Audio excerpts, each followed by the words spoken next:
بسم اللہ الرحمن الرحیم۔ صلاحیت کا ایک جلوہ کربلا ہے۔ کربلا قابلیت کا جلوہ ہے۔ کوئی ایسا کر کے دکھائے؟ میدان تو سب کے لیے کھلا ہوا ہے۔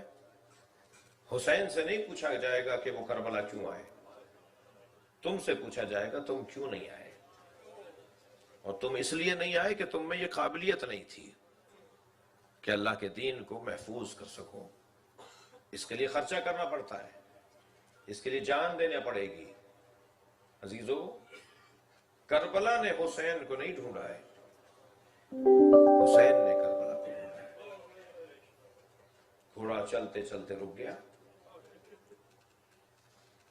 مجھے تو یہ بات مجھ پہ واضح نہیں ہے کہ امام نے گھوڑا بدلا ہو۔ بعض پڑھتے ہیں کہ گھوڑا بدلا امام نے، مجھے نہیں مل رہا کہ گھوڑا بدلا ہو۔ ذوالجناح کو بدلا نہیں ہے امام نے، ذوالجناح کا رکنا بتا رہا ہے کہ سمجھدار کتنا ہے۔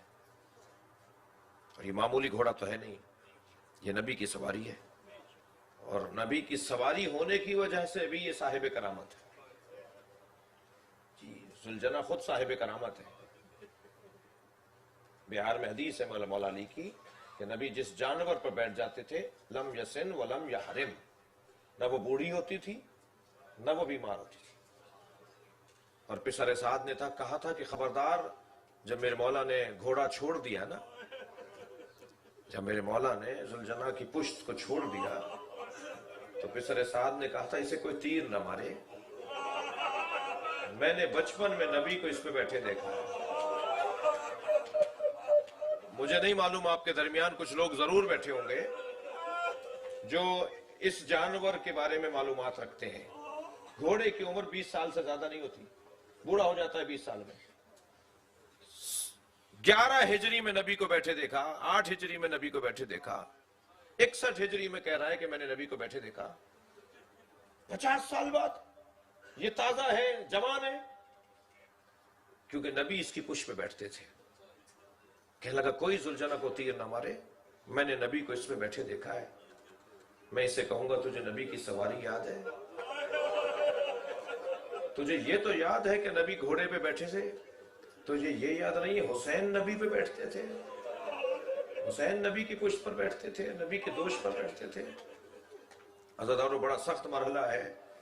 یہ ذوالجناح سمجھ رہا ہے کہ زمین کون سی ہے۔ اب آپ اگر آمادہ ہیں تو ذوالجناح کا حال ہی سن لیجئے۔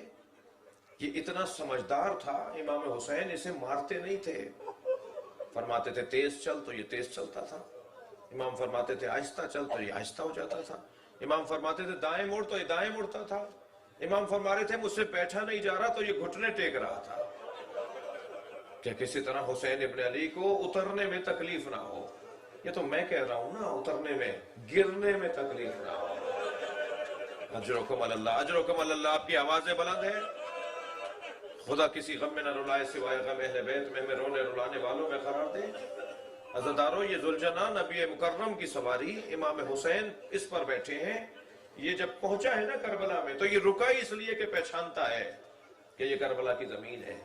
امام نے سوال کیا ذرا یہ آبادی کے لوگوں سے پوچھو اس زمین کا نام کیا ہے؟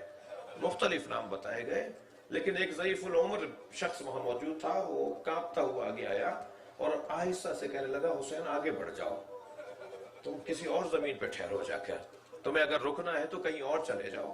امام نے فرمایا مجھے اس بات کا جواب چاہیے کہ اس زمین کا نام کیا ہے۔ کہا نام تو تمہیں بتا دیے گئے۔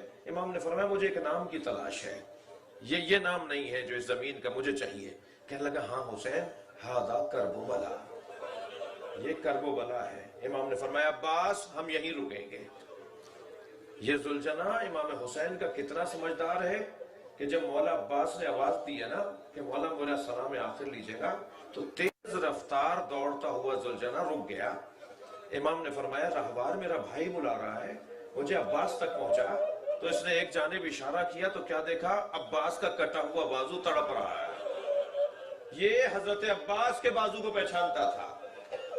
کچھ اور آگے بڑھے تو پھر ایک اور جگہ یہ رک گیا اور امام کو اشارہ کرنے لگا۔ امام نے دیکھا تو دوسرا بازو تھا۔ عزادارو، جب جناب سکینہ کو خبر شہادت دینے آیا ہے نا تو اسے پتا ہے کہ مجھے شہادت کی خبر کسے دینی ہے۔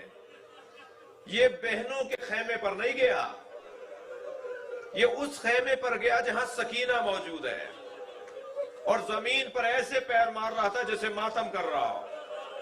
اور بی بی نے جب پیروں کی آہٹ سنی تو باہر آئی، دیکھا بابا کا گھوڑا خالی کھڑا ہے، تو آگے بڑھ کر بس ایک ہی سوال کیا، حل سقیا ابی ام قتلات شانا، مجھے بس اتنا بتا دے پانی پلا کر مارا؟ میرا بابا پیاسا بہت تھا، اجر و کمل اللہ۔ آپ رو رہے ہیں، آپ کی آوازیں بلند ہیں، میرا دل کر رہا ہے کہ ایک منزل اور پلٹ کر آئیے۔ عزادارو، جب حسین گھوڑے پر ڈگمگا رہے تھے، بڑا سخت مرحلہ ہے امام حسین کی، اس مصیبت کو یاد کر کے جناب زینب بہت روئی ہے، امام سجاد بہت روتے تھے اس مصیبت کو یاد کر کے کہ میرا بابا گھوڑے سے گرایا گیا۔ جب پوچھا تھا نا حضرت مختار نے، اس کی آواز بڑھا دیجئے بھائی، جب پوچھا تھا نا حضرت مختار نے کہ اے حرملہ تو نے کربلا میں کیا کیا تھا، تو حرملہ نے کہا کہ میں نے 3 تیروں سے کربلا میں ظلم کیا ہے، اور ایسا ظلم کیا کہ جس نے بیویوں کو رلا دیا تھا، حرم کو رلا دیا تھا۔ ایک تو میں نے عباس کے مشکیزے پر تیر مارا، تھکے نہیں، جنہیں رونا آ رہا ہے اپنی آوازوں کو آزاد کریں گے، میں 2 منزلیں اور لینا چاہ رہا ہوں۔ کہنے لگا ایک تو میں نے عباس کے مشکیزے پہ تیر مارا، اور ایک میں نے علی اصغر کے گلے پہ تیر مارا، اور پھر کہتا ہے کہ میں نے تیسرا تیر اس وقت چلایا جب حسین گر نہیں رہے تھے۔ مجھے عمر سعد نے کہا کہ حسین کو گراؤ، حسین گر نہیں رہے تھے میدان کربلا میں، تو میں نے حسین کے سینے پہ تیر مارا۔ سنیں گے عزادارو، یہ تیر امام کی کمر سے نکل رہا تھا، امام نے بہت چاہا کہ اس تیر کو نکالے، مگر اس کے 3 پھل تھے جو پیچھے سے نکل رہے تھے۔ پھر امام نے اس کے پھل کو توڑ دیا تھا، اس کی ڈنڈی کو توڑ دیا تھا، اجر و کمل اللہ۔ جب اس کی ڈنڈی کو توڑا، اب حسین سے گھوڑے پر بیٹھا نہیں جا رہا تھا۔ عزادارو، بس ایک جملہ سن لیجئے، جب گرنے لگتے تھے نا تو اس جانب اشارہ کر کے کہتے تھے لا واللہ لا واللہ، نہیں نہیں نہیں نہیں نہیں نہیں نہیں، یہ کہہ کر حسین سمجھ جاتے تھے۔ پھر بائیں گرنے لگتے تھے تو کہتے تھے نہیں نہیں۔ میں نے حضرت آیت اللہ مشکینی سے یہ مصائب سنے کہ وہ فرما رہے تھے حسین گرتے ہوئے اشارہ کر کے کہتے تھے نہیں۔ مقتل لکھنے والوں نے یہ تو بتا دیا کہ حسین گرتے گرتے کہتے تھے نہیں نہیں نہیں، مگر یہ نہیں لکھا کہ کون کیا کہہ رہا تھا جس کے جواب میں حسین کہتے تھے نہیں۔ آیت اللہ مشکینی فرماتے ہیں ذرا معرفت کی نگاہوں سے دیکھو، جب حسین گرنے لگتے تھے نا، زہرا آگے بڑھ کے کہتی تھی میری گود میں آ جا، اور حسین کہتے تھے اماں یہ میرا امتحان ہے، مجھے خود گرنے دیجئے میدان کربلا۔ زلجنا نے گھٹنے ٹیک دیے، حسین زین سے زمین کی طرف آئے، آواز آئی اے زین العابدین، یہ سیاہ آندیاں کیسی ہے، کہ بھوپی اماں خیمے کا پردہ ہٹائیے، اب جو دیکھا نیزے کی انی پر کٹا ہوا سر ہے۔ آواز دی السلام علیکہ یا ابا عبداللہ، اے میری پھوپھی حجت خدا کو مار دیا۔ آپ ہمارے لیٹسٹ ویڈیوز کے بارے میں جاننا چاہتے ہیں تو ہمارے چینل کو سبسکرائب کریں اور بیل آئیکن کو پریس کریں۔ شکریہ۔